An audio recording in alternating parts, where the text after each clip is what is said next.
Welcome to Independent Sources. I'm Garry Pierre-Pierre. Pope Benedict XVI has just completed his first trip to Africa since becoming the leader of the Catholic Church. On his two-nation visit, the pontiff addressed issues ranging from abstinence to Islam to ethnic violence. On this edition of Independent Sources, we talk with an African journalist about the Pope's message and how it played in the press and with people in Africa. We get a lesson in education from some ethnic media fellows, and we profile a newspaper that's been serving the Filipino community for 3 decades. But first, the Pope's visit to Africa. In Cameroon and Angola, the pontiff condemned the use of condoms. He also urged a peaceful coexistence among different religious and ethnic groups. With me to discuss the Pope's trip is Omoyele Sowore, publisher of SaharaReporters.com, a website featuring news from Africa. Welcome. Sowore, what was the significance of the Pope's visit to Cameroon and Angola last week? I honestly don't know how significant it is, except that it follows a pattern of the pontiff's visit to African dictators. He chose 2 African nations that have some of the longest serving dictators. Angola, that's had Dos Santos forever, and Cameroonians Paul Biya, who's been there forever. So I don't know if this is a visit to Africa's longest serving dictators and apparently some of the most corrupt dictators in Africa, or this is one of the showing off of the Catholic pontiff on the continent of Africa. But I generally am very tired of tracking religious leaders visiting Africa as if Africans are still living in the safaris. We don't need the Pope to visit us to be Africans, Well, Catholicism in Africa, throughout the continent, has been grown exponentially. 100 years ago, there were maybe 2 million Catholics. Today, there are 140 million.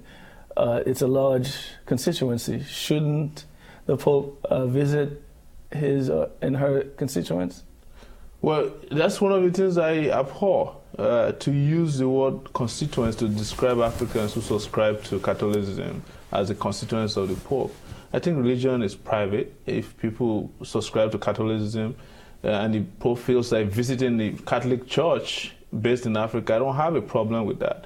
But to shut down the entire African nation and shut down news reporting on other issues affecting Africans because the Pope is visiting his constituents, it's what I disagree with in this case. And again, don't forget that in Angola, there was a stampede. People died. How many people died? I think there were about 5 people that died, and there were a lot of injuries at the stadium where the Pope was visiting.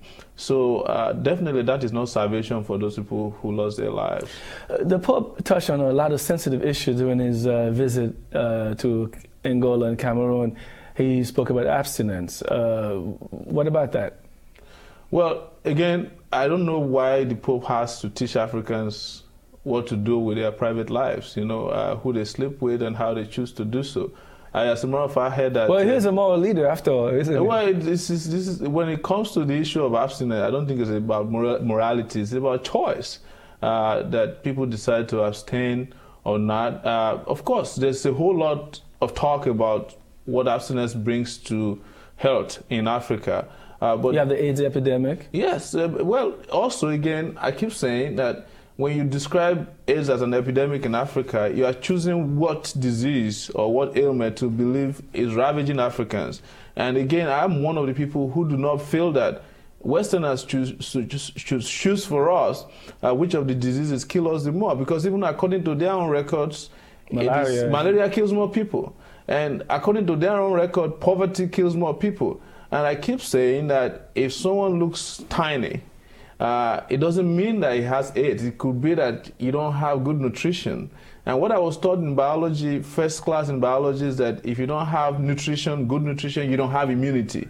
Okay. And AIDS is about immunity anyway. Okay. Why has Catholicism spread so much in Africa, in your opinion? Yes, I wanted to get on that. It's not about Catholicism, it's about religion. Religion offers people hope.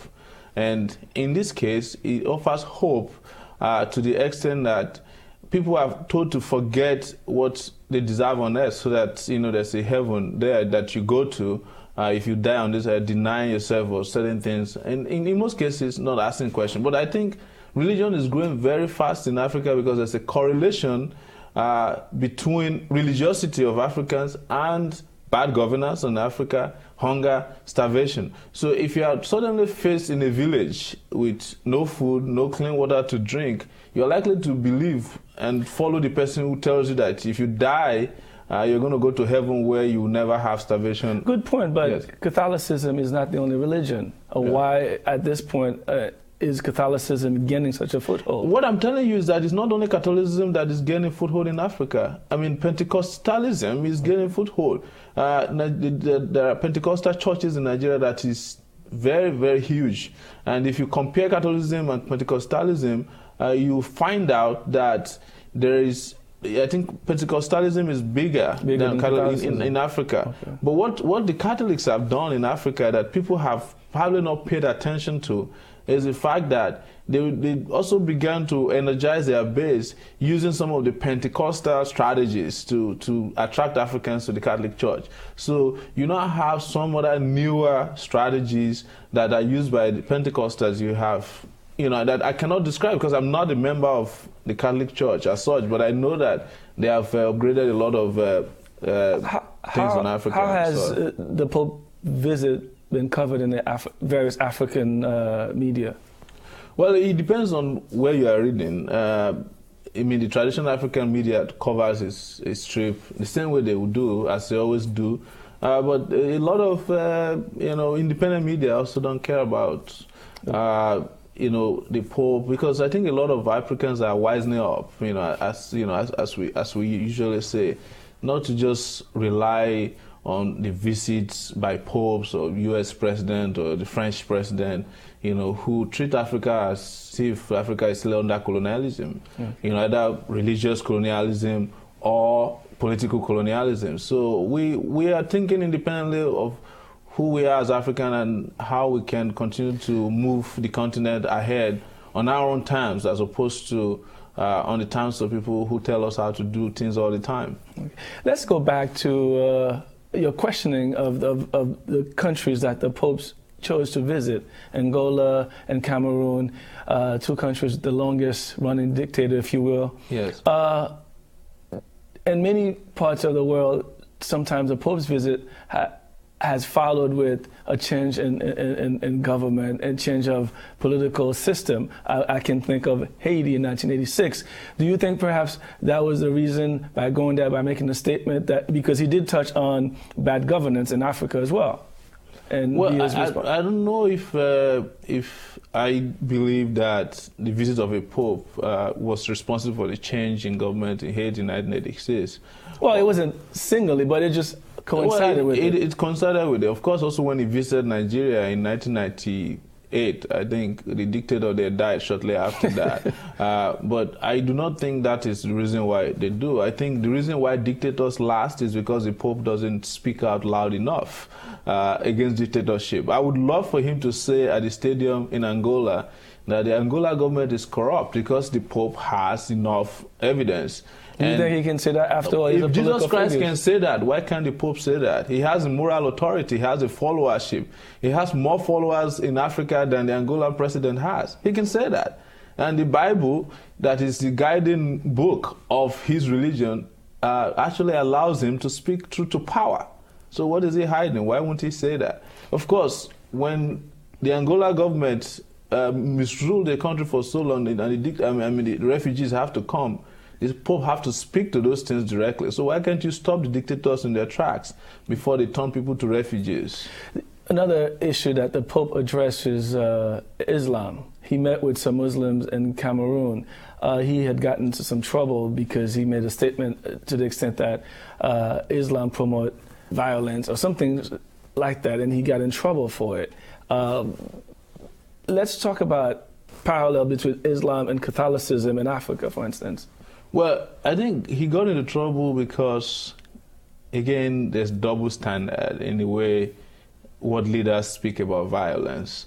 I begin to marvel and wonder how you condemn religious extremism that we see and that is practiced in certain Islamic countries, and you don't condemn Christian extremism that George Bush practiced for 8 years in this country that led to the invasion of a country of Iraq, Afghanistan. The U.S., for example, which is known as a Christian nation, has the most powerful weapons of destruction in the world. Why don't you accuse them of violence and you accuse a handful of Muslim leaders or people who practice extreme Islam? But he has apologized for that. He recognized it. But do you think it was important for him to have met with Muslims in Cameroon during his visit? Well, I don't see. I'm a big supporter of religious tolerance. That religions should tolerate themselves. And I mean, both different religious groups, including the Catholics, the Muslims, and Christians, animists.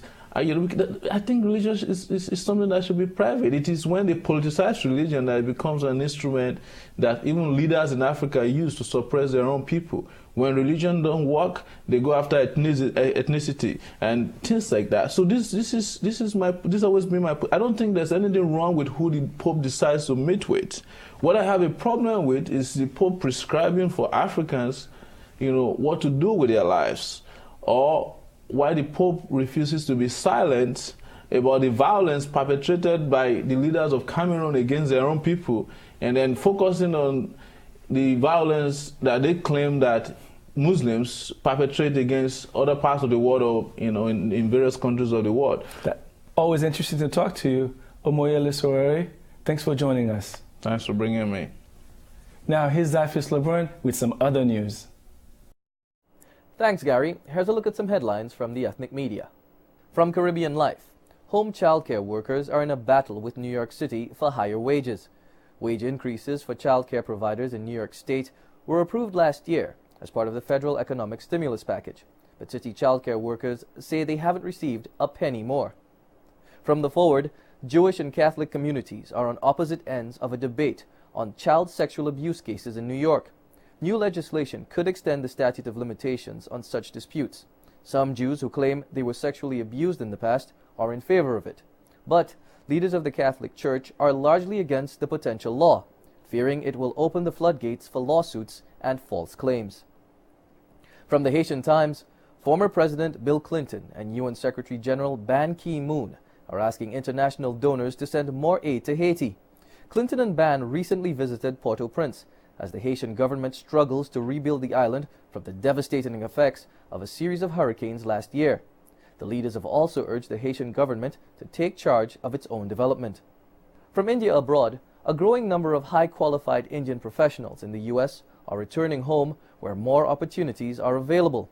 A Duke University study finds that over 20% of Indian respondents returning home have green cards or U.S. citizenship. And finally, from the Forward, pass the Christian salt could become a regular request at the dinner table. A retired barber from Maryland, fed up with TV chefs calling for kosher salt, decided to create Blessed Christian Salt. His goal? To keep Christianity in the public eye. Those are just a few headlines from the ethnic media. Back to you, Garry. Thanks, Zyphus. Many immigrants bring their children here for the educational opportunities. But the New York City school system is so complex that parents often need help navigating it. The New York City Community Media Alliance recognized this and created a fellowship to train reporters from the ethnic and immigrant press to help them understand how the system works. Abi Ishola talked recently with two of the fellows.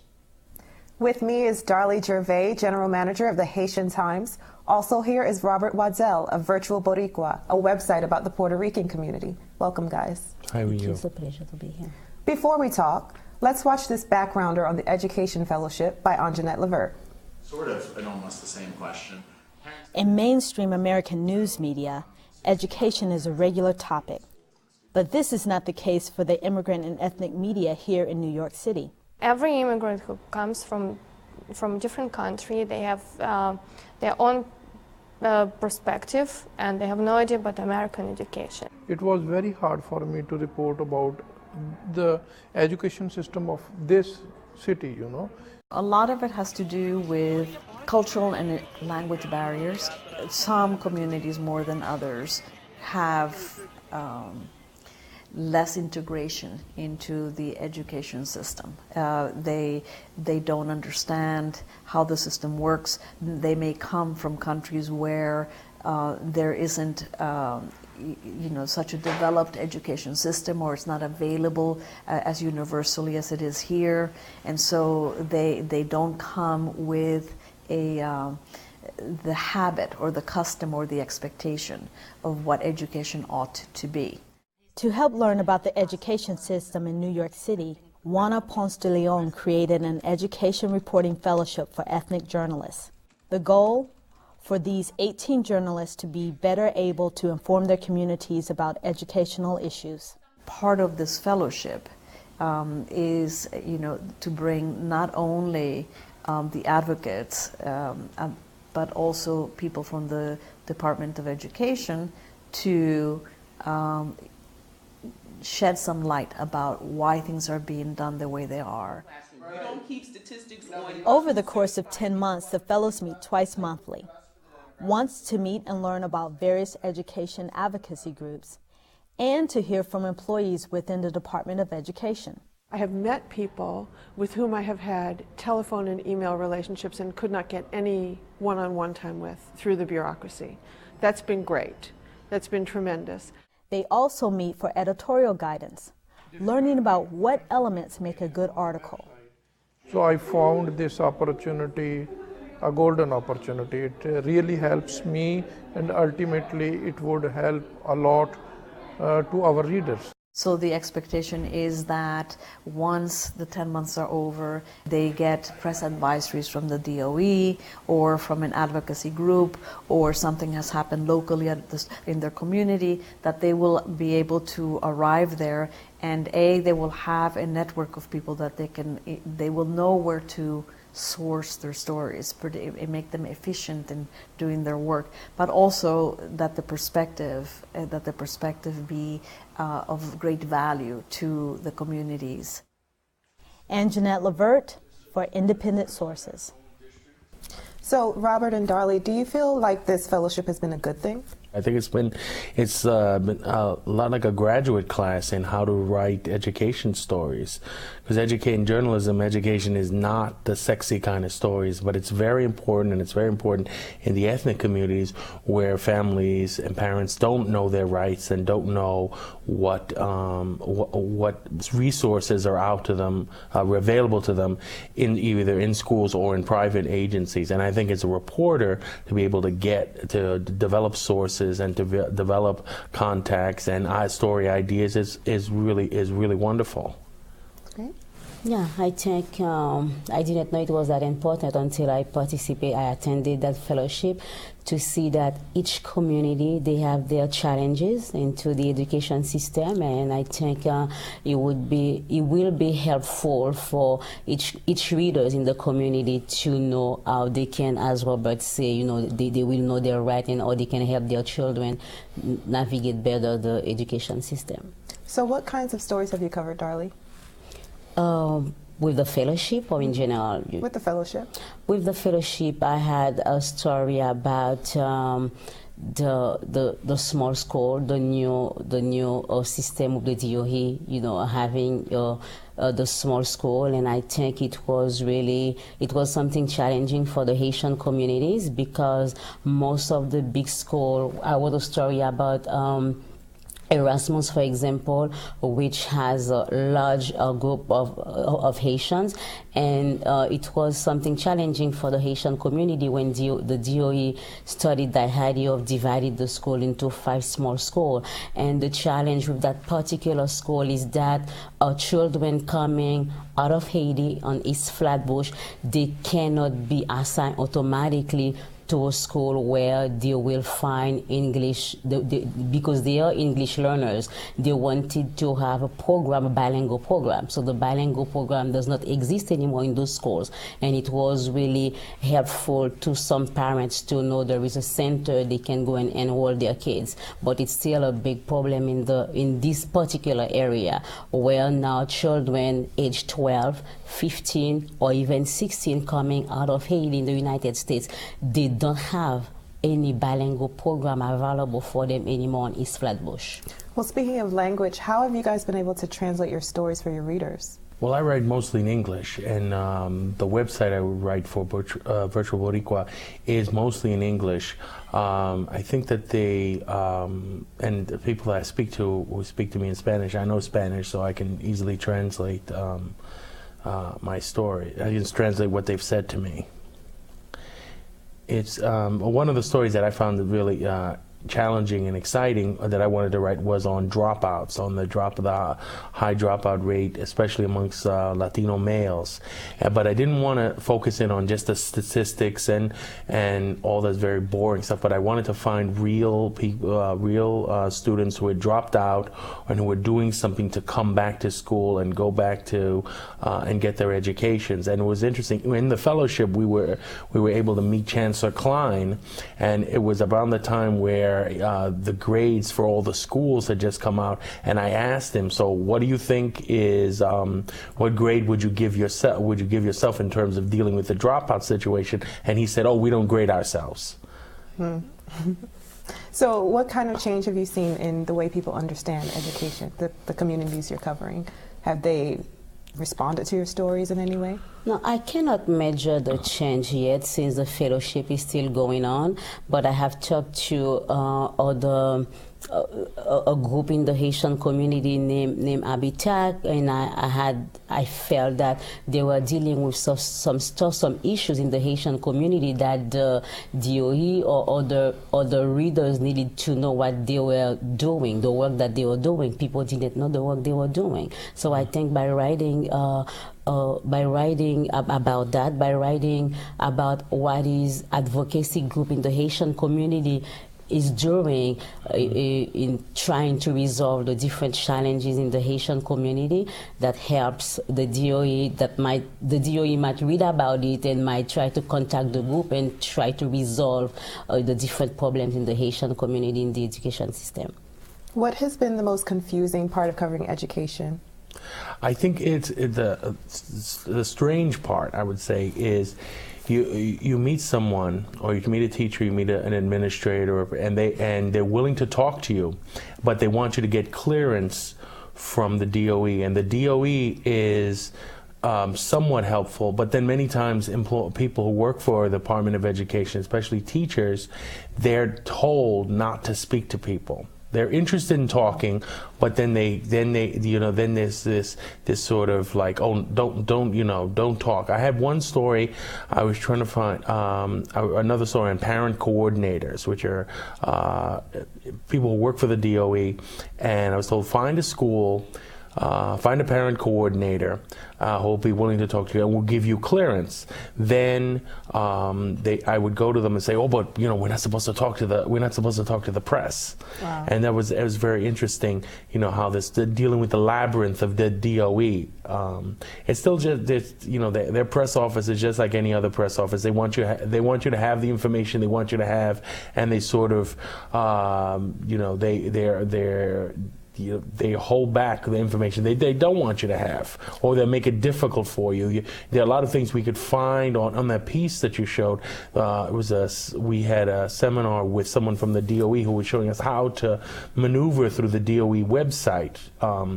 And what was interesting is that we could find the information, but we really had to dig. We would really have to look for it, and not just for me, for parents, because it's for anyone who wants to go onto that website and find information. All right. Unfortunately, we're out of time. Robert Waddell, Darlie Gervais, thanks for being with us. Thank you. Thank you very much. We'll be right back.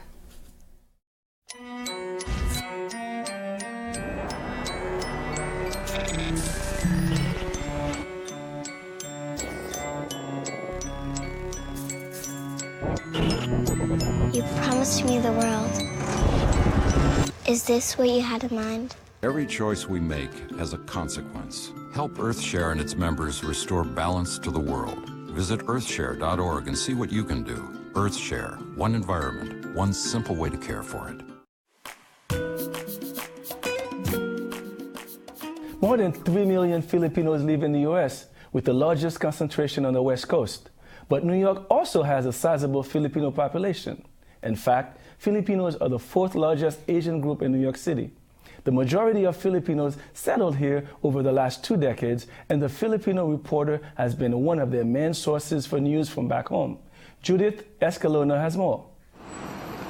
For over 3 decades, the Filipino Reporter has provided news from home to Filipinos living in the Northeast. From entertainment to sports, this local weekly spans the globe. It is the first ethnic newspaper to become a member of the prestigious New York Press Club. The paper's motto, Fair, Fearless, Factual, reflects the vision of its founder, Libertito Pelaya. A reporter for the Manila Times in the Philippine Islands, Pelaya immigrated to the U.S. at the height of the Vietnam War, where he served as a correspondent.